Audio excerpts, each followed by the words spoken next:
Sejam bem-vindos à ESEC TV, um magazine cultural sobre a cidade de Coimbra, produzido na Escola Superior de Educação. Durante a próxima meia hora, fiquem connosco.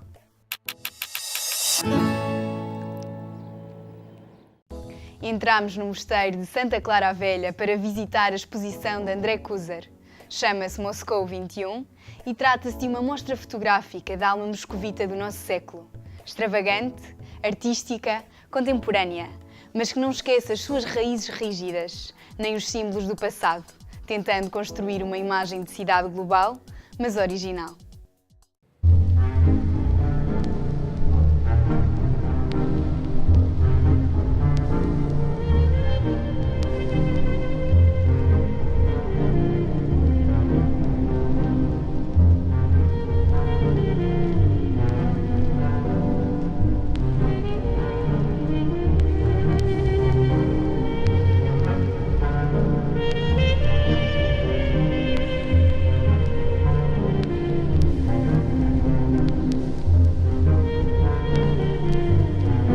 O capítulo russo começou há 2 anos atrás, quando eu decidi que gostaria de aprender uma língua nova. A que mais me chamou a atenção foi o russo, precisamente pelo facto de ser a mais longínqua das línguas e eu senti que seria uma abertura a um mundo que eu ainda não tinha acesso.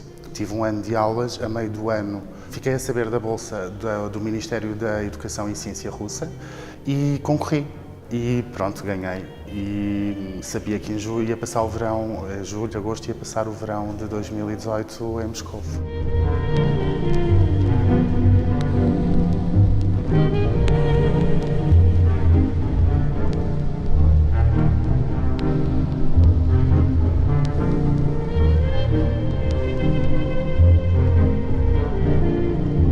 Foi verdadeiramente surpreendente o meu contacto com a cidade.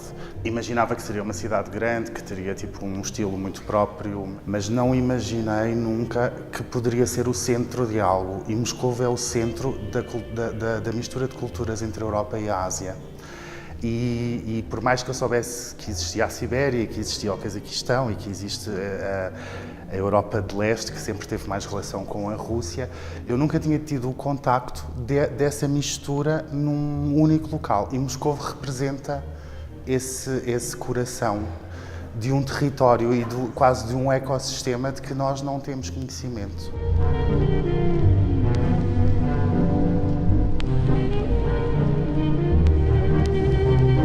Em termos de arquitetura, eu acho que Moscovo caminha para algo mais global. Tem os símbolos do passado muito bem tratados e muito presentes. A cidade realmente é original, porque tem essa arquitetura que não existe em mais nenhum lugar do mundo, mas não descurou o caminho da globalização e do contemporâneo. Eu gostaria primeiro de agradecer a todos os organizadores desta maravilhosa exposição sobre Moscou, a minha cidade natal. E nem por acaso a Embaixada decidiu apoiar esta exposição e me parece que André Kuzer conseguiu ver algumas partes da cidade e comparar algumas partes da cidade que com um olhar turístico não dá para perceber. Quer dizer, Moscou, pelos olhos do arquiteto André Kuzer, é fantástico, é diferente. Para o Centro de Estudos Russos da Faculdade de Letras da Universidade de Coimbra, para a Fundação Rусский Мир, foi um grande prazer participar na organização desta exposição, Moscou 21, porque nós também temos que olhar para a nossa cidade como olhar dos estrangeiros. Nós temos 2 olhares. Primeiro, um olhar de um arquiteto e urbanista e outro olhar de um morador da cidade. Eu posso passar perto de um sítio, um prédio, nem prestar atenção nenhum durante 20 anos e depois ver este prédio na fotografia e ser admirado, como eu não havia isto antes. Tirei imensas fotografias e o critério foi não deixar de manter alguns símbolos que fazem parte do nosso imaginário, mas tive a preocupação de mostrar uma Moscovo desconhecida à maioria de todos nós. Não consegui trazer todas as imagens que gostaria, porque temos sempre um limite de espaço, mas trouxe a Moscovo que eu gostei. Esta exposição é muito importante e é muito simbólico o que acontece no início do ano 2019, que é o ano de 240 anos das relações diplomáticas entre Portugal e a Rússia. É um dos primeiros eventos neste âmbito que nos agrada muito. Continuo a dizer que não sou um fotógrafo, sou um colecionador de imagens e sempre gostei do mundo gráfico, tanto que até o que me levou a estudar russo foi o grafismo do cirílico, portanto tenho isso sempre presente na minha vida, mas profissionalmente não me considero um fotógrafo porque enveredei por outro caminho, porque escolhi outra profissão que pode de alguma forma me ajudar. A fotografia e a arquitetura andam ali par a par, mas sinto que o faço de forma tão espontânea, de forma tão lúdica e sem um objetivo propriamente profissional, de que continuo a dizer que não sou fotógrafo, continuo a achar que sou um colecionador de imagens.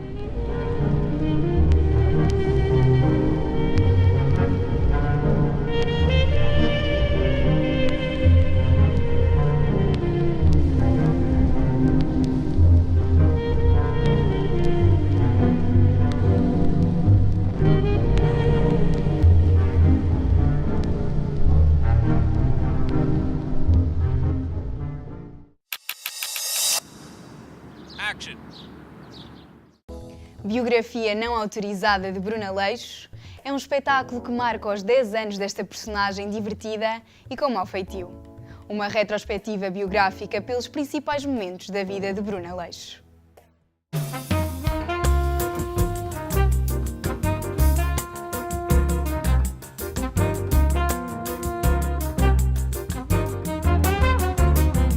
Afinal, quem é que é o Bruno Leixo? O Bruno Leixo é um boneco.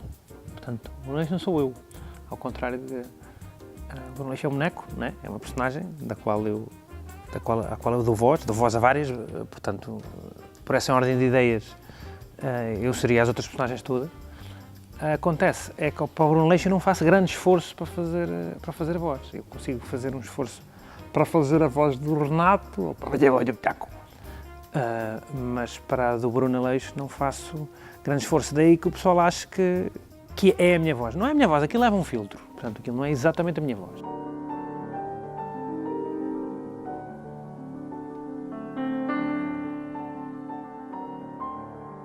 Nunca como as cornetas no café do Aires.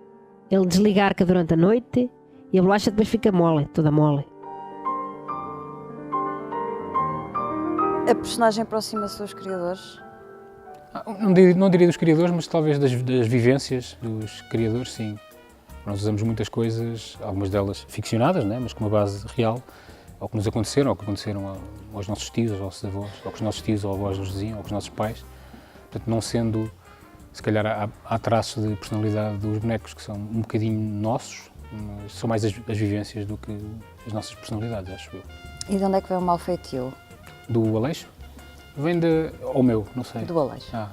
Vem eu acho que a ideia que nós tínhamos da pessoa daquela idade da nossa zona é um bocadinho assim, é um mau feitio um bocadinho carinhoso, porque é assim que se tratam os amigos. Ele tem a personalidade um bocadinho Archie Bunker, era o Archie Bunker, que era daquela série havia uma série qualquer, que era um homenzinho resingão, e que era absolutamente conservador, aquele tipo de pessoa que toda a gente detesta, mas como ele tinha graça, as pessoas gostavam dele. É um bocado, o Bruno Leixo é um bocado isso. E serve esta biografia para explicar mais ou menos onde é que ele veio, onde é que ele estudou, quem foi as pessoas com quem ele se relacionou, onde é que conheceu os amigos que são amigos dele agora, que trabalhos é que ele fez. Parece os mexidos, cor laranja. Não parece... Cheetos? Não parece KFC. Mas é cheetos. Com cheetos é mais. Não Comigo? Não. Eu ter uma pessoa para me ver o Instagram. Sim, para eu não, mostrar. Para eu não mexer. E depois só chamava a atenção para as coisas que o senhor gostasse. Sim, mas que mentira isso.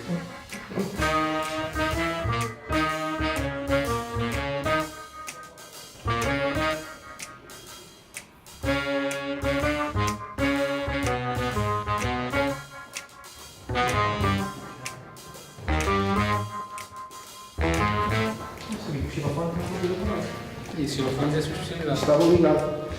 Ficou sem pilha, tenho que lhe dizer.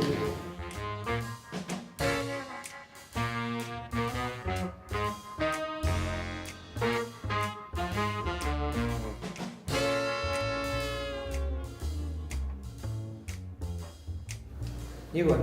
Sei lá eu. Eu vou só experimentar uma coisa porque eu não sei se isto... Pois. O meu pingarelho acho que não tem pilha, portanto eu vou ter que pedir aos senhores lá em cima, que eu não consigo ver, para mudarem os slides quando eu disser, está bem? Tá? Diga-me esta luz, pá.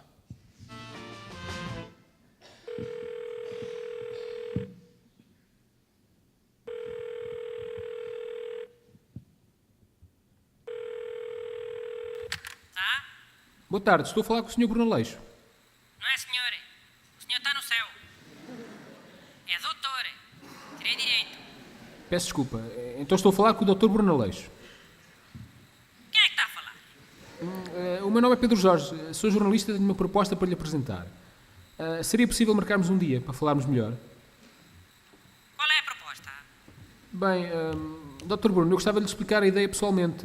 Não seria possível falarmos em Coimbra? Não. Eu se calhar nem estou em Coimbra, sabe lá você. Nós podemos falar onde quiser, Dr. Bruno. Pá, mas para que é que se inventaram os telefones, então? Se eu tenho que estar com as pessoas na mesma. Só seca. Diz lá o que é que tu queres, anda. Pronto, Dr. Bruno, a minha proposta era fazer um trabalho biográfico sobre si. Um livro primeiro, eventualmente um documentário mais tarde. Para quê? Porque acho que o público tem interesse na sua vida. É uma figura muito carismática, há muita curiosidade. Mas eu ainda não morri. Agora fazem-se biografias de gente que ainda não morreu. Sim, é bastante comum. Olha, mas eu acho de mau gosto. E acho que depois a editora da biografia vai querer é que a pessoa morra, para vender mais. Bem, Dr. Bruno, isso não... Naturalmente que essa questão é uma questão que não se coloca. Aí não se coloca. Fizeram a biografia do Nelson Mandela. Passados uns anos, Nelson Mandela morreu. Sim, mas foi muitos anos depois. E eu bem vi que subiram o preço da biografia quando ele morreu. Se tivessem de boa fé, não subiam. Deixavam o preço igual. Ou desciam até. Assim como vocês fazem é muito suspeito. Mas... Sim, o mercado funciona assim, mas neste caso E quem nós... é que ia escrever a minha biografia? Eras tu? Sim, seria eu. Mas tens algum jeito para isso? Eu prefiro que seja o gajo que escreveu a biografia do Nelson Mandela. Foste tu que escreveste a biografia do Nelson Mandela? Foste tu? Não, a do Nelson Mandela não fui eu. É engraçado porque há muitas opiniões que nós talvez tenhamos que nunca seríamos capazes de as exprimir e que exprimimos através dos bonecos. Isso é uma coisa boa. E há outra que é opiniões que nós nunca na vida teríamos que também exprimimos através dos bonecos. Portanto, a pessoa nunca sabe se aquilo é uma opinião nossa a sério ou não. E isso defende-nos um bocadinho. Mas já não tens meus dados? Nós já temos alguns dados seus, mas precisávamos de outras informações. Por exemplo? Precisávamos de saber alguns hábitos, precisávamos de saber o seu historial clínico. Diga lá mesmo uma das perguntas, então.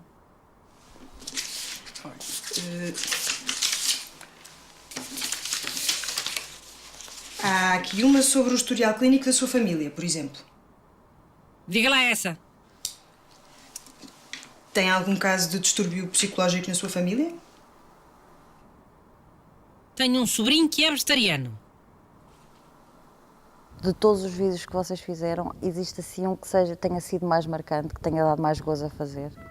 Fazer não sei, mas depois na prática talvez ou os da escola ou há um em que ele joga Street Fighter, o Aleixo joga Street Fighter com o busto, e eu gosto desses porque esses é que chegaram, é que abriram um bocadinho as portas do Brasil, pelo menos ao início. O menino Bruno parece que não se anda a portar muito bem. Ando sim. Não fizeste nenhuma asneira no recreio de hoje? Não fiz nada. Mas o Vasco disse uma asneira. Chamou-se Sapatona Olinda. Sapatona? Mas isso não é uma asneira. Que é isso? É. Quer dizer que só gosta de outras meninas. Não gosta de meninos. Só garotas. Bruno, isso não se diz das tuas amigas. Não fui eu que disse. Foi o Vasco. Não há aqui nenhum podre extra, digamos assim, que chamou aquilo àquela pessoa, o outro era repetente, o outro era não sei quê. Depois os problemas acusou aquela pessoa de fazer isto, e o Aires, que era do café, de mexer as bebidas com uma parte do corpo, etc, etc, etc. Portanto, tudo...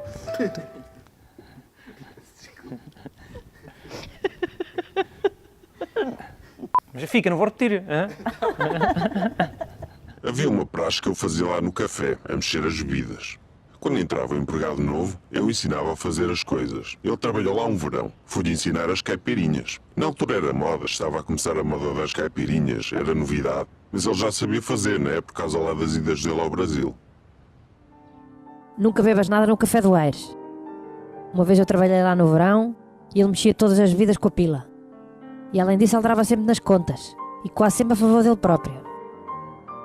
Isto foi um trabalho conjunto, uma primeira fase mais eu e o Moreira, se calhar, depois juntou-se o Pombeiro para criar a figura em si, mas foi, quer dizer, foi sendo um trabalho conjunto. É muito difícil estabelecer fronteiras de quem é que se lembrou do quê. Agora, vá. Se calhar devíamos ter feito isso, para, quando nos chatearmos, e deve estar quase, fazemos como os Queen, que começaram quando eles começaram a ter direitos às músicas diferentes em relação uns aos outros. Alguma vez pensaram, quando criaram o Bruno Aleixo, a personagem, que queria ter a dimensão que tem e que fosse durar tanto tempo? Sim, até porque não acho que tenha assim uma dimensão. É um produto de nicho que é reconhecido por muita gente, mas sobretudo porque tem alguma longevidade. Agora, a médio prazo, curto médio, temos o filme, vamos continuar na rádio e é sempre numa ótica de não pensar muito além. Nunca há um grande projeto de vida. Eu trabalho com o Bruno há 10 anos, desde 2008. Participei em todos os programas de televisão e de rádio. E muitos de internet também. A nossa relação de trabalho, ele é o patrão, é ele que manda. Um homem pragmático, vontade e de caráter. Não é como o homem de hoje em dia. Aquelas duas amélias que trabalham com ele, não tem caráter. E não sei como é que ele aguenta. Um deles não tinha outra para eu contar a trabalhar. Estou a meter aqui com coisa da mão. O outro... Pá, o outro daqui do que é navalho. Bem-vindos. Hoje vamos abordar um tema fraturante da nossa sociedade, que surgiu enquanto passava a rubrica de turismo. Como chamavam, afinal, os integrantes da boys band Millennium.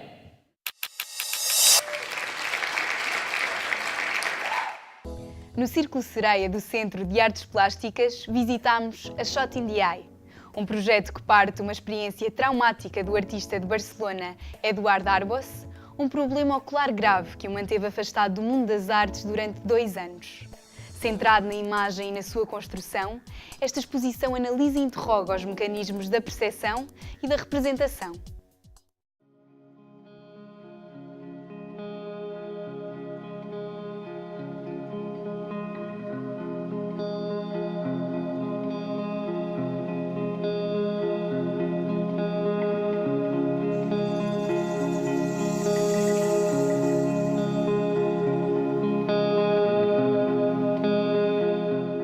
Cuando yo estuve prácticamente un año y medio, muchas dificultades, ¿no? Y prácticamente 2 años sin trabajar. Cuando empecé a trabajar, el primer proyecto que yo fiz no iba sobre la imagen, mas yo apaño, por tanto, se me ocurre hacer un relato de todo este precurso de enfermedad de estos 2 años y escribo un relato. Escribo un relato como si fuera un guión cinematográfico, dividido en actos y escenas, que el guión cinematográfico me permitía narrar de una manera muy sintética, y al mismo tiempo ya había como una voluntad de construir imágenes. Un guión cinematográfico ya tiene esta voluntad de construir con imágenes. A partir de ahí, ¿qué fiz? Escribí todo el texto, y cuando tuve el texto se me ocurrió la idea de hacer la peça que está afuera, que es escribir todo el texto a mão, sin puntuación ninguna. Esto que era convertir todo el texto en imagen. Texto, aparte de decir, mostra. Entonces, se producía un diálogo que es el que permanece en toda la exposición entre el texto y la imagen, entre la escrita y el diseño.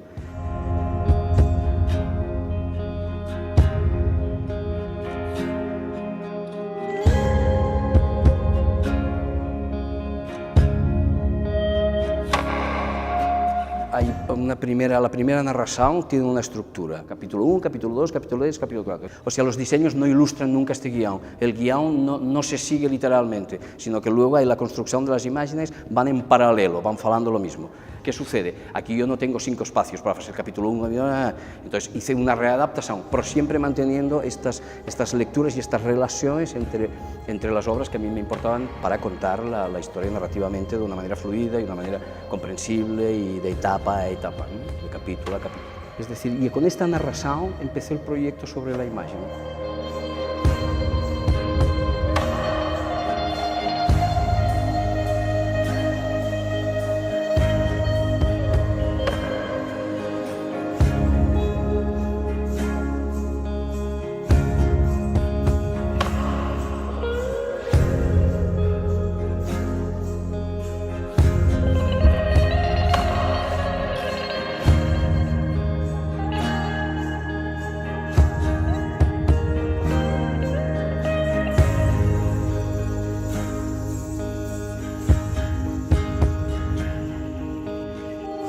Toda a exposición, por tanto, tamén se construye con un grafite, porque o grafite é o que faz este ponte. O papel e o grafite son dos elementos relacionales entre lo que es la escrita y lo que es el diseño. Por otro lado, el grafite tiene una característica óptica fundamental, que es que cuando tú oyes para él frontalmente, o cuando depende de la incidencia de la luz, es un negro profundo, y depende de la luz, se convierte en un plata brillante que incluso dificulta la visión de la imagen. Mas, al mismo tiempo, cuando se convierte en un plata brillante, mostra la trama, que son los riscos, que es la acción de construir una imagen. Para mí también es importante en este sentido.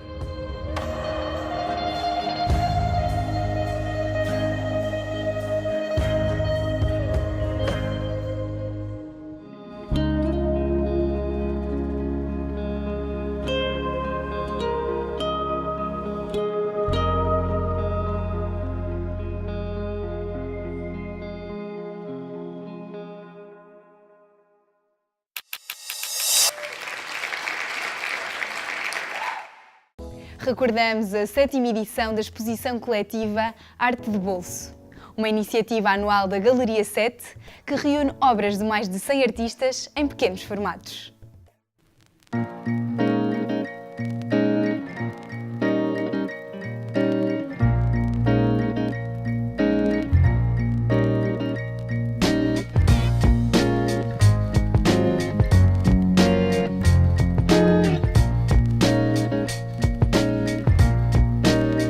A Arte de Bolso surge em 2012, desde logo com a adesão de muitos artistas, e tem vindo sempre em crescendo até agora, que estamos na 7ª edição. O espírito sempre foi os artistas terem liberdade, enfim, dentro do pequeno formato, mas liberdade de dimensões, liberdade de meios.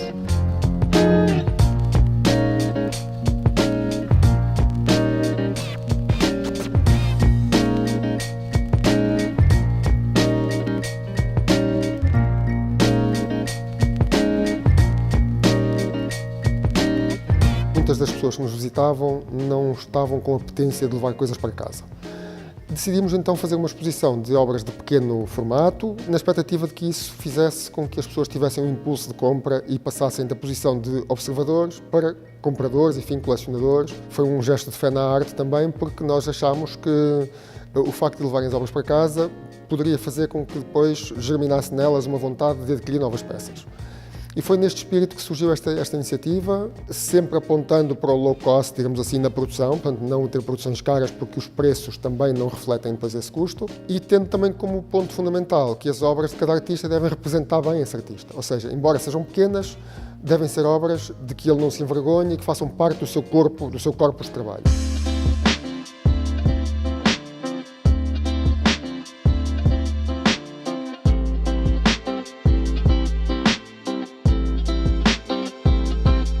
Nesta edição começaram na parede 402 obras. Ao longo destes 7 anos também já saíram 2 ou 3 artistas com os quais passamos a trabalhar mais regularmente e dos quais já fizemos algumas exposições individuais. Esta exposição também para nós é uma exposição de descoberta.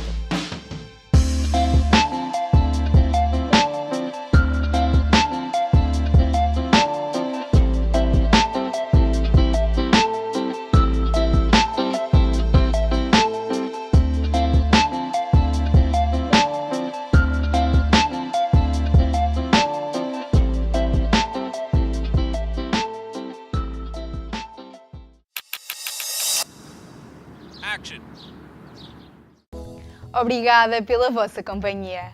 Marcamos encontros já no próximo programa. Até lá, podem acompanhar o nosso trabalho online.